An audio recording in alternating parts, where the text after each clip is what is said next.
Assalamualaikum warahmatullahi wabarakatuh. Bahkan kami dari Bapak di sini kami akan mempresentasikan hasil diskusi kami tentang kompetisi religius dan aligrafi. Perkenalkan nama saya Cantik Terus Saya Sanjurwati. Saya Iqbal Rahab. Saya Melina Kamina Dewi. Saya Iqbal Datul Jana. Baiklah, langsung saja kita masuk ke dalam pembahasan.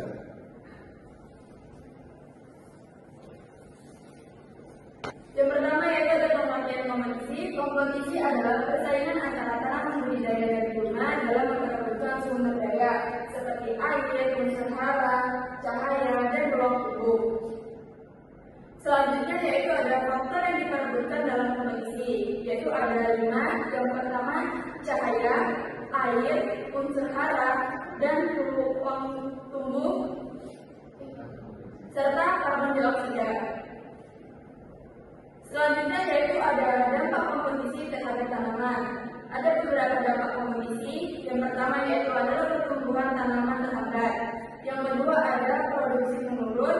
Yang ketiga tanaman menjadi lebih lemah. Yang keempat ada kualitas hasil panen menurun.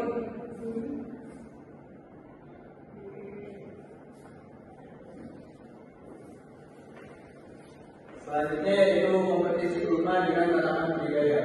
Gulma sering lebih cepat tumbuh dan lebih adaptif sehingga menyerap unsur hara dari air lebih cepat di tanaman utama.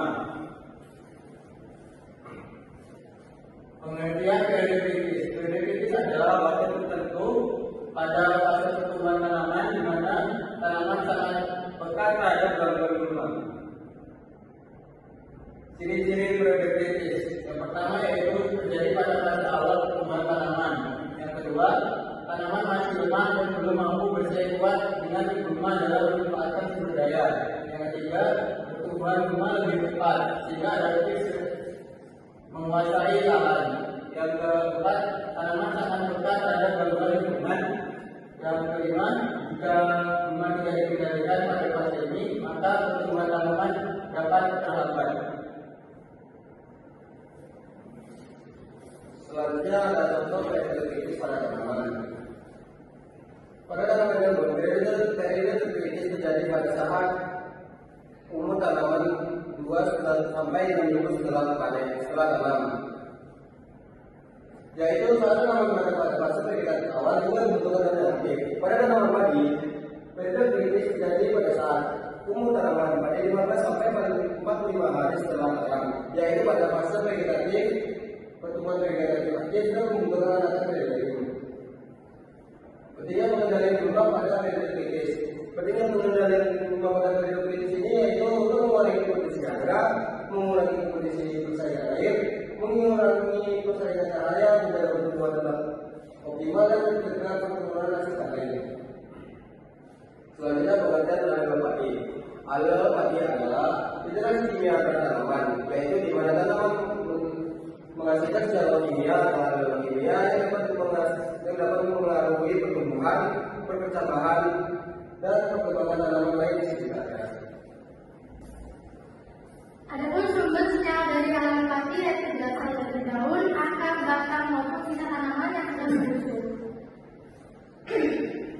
Contoh dari tanaman haliopati yaitu pertama Oryza sativa atau tanaman padi.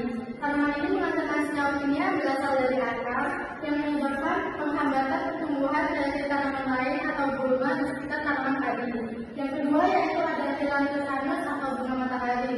Sisa dari akar maupun dedaunan yang sudah berguguran menghasilkan senyawa-senyawa kimia yang menghambat dari pertambahan tanaman-tanaman lain di sekitar tanaman budidaya bunga matahari.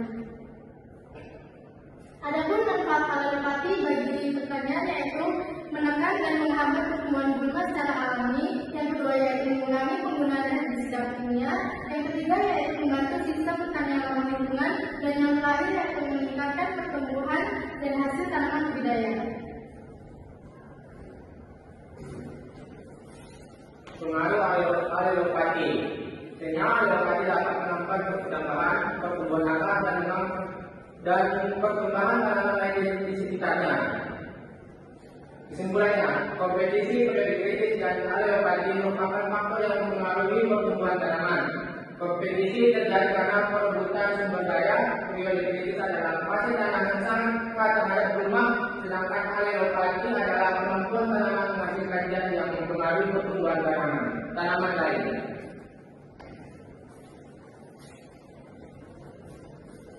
Baiklah, sekian presentasi dari kami. Kami akhiri. Assalamualaikum warahmatullahi wabarakatuh.